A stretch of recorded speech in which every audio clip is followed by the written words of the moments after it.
Most of us don't often think about the time we have left to live until time starts running out. Once you get that timer down to the very end, then all of a sudden it's on its own. You don't know where the hell it's going, when it's going to go off or anything. Robert Mitten has a deteriorating heart. He was given 6 months to live last January at 59 years old. The avid skier. It may look like I'm not wearing a shirt, but I got the sweater on. That'll keep me warm.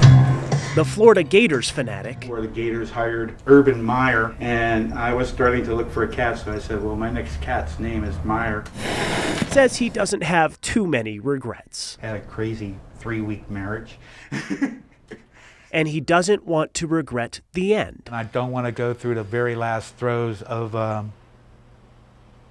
swelling up and drowning in my own blood.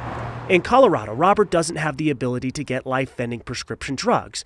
Instead, he plans to suffocate himself with helium before his heart fails. It's a peaceful way of going. Compassion and Choices is an advocacy group promoting end-of-life options. People end up living a lot longer than doctors originally projected because there's no longer that anxiety and that fear of what's going to happen at the end of life. They say an Oregon-style death with dignity bill could be introduced in Colorado this upcoming legislative session. In 2013, there were 7 states that introduced death with dignity type bills.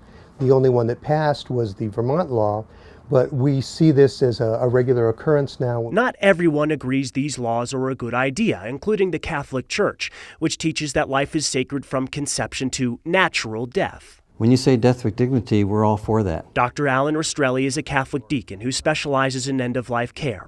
He says the last days should be spent with friends and family, and that many people get closure in those final days. Whatever days of life you have, we honor that as your body naturally begins to slow down and shut down. He insists that taking life-ending medication is suicide, an idea Right to Die advocates oppose. You're doing it with an intention of trying to relieve the suffering, but you don't relieve suffering by ending the sufferer. In recent months, this sufferer distanced himself from the outside world, scared of hurting those he will leave behind.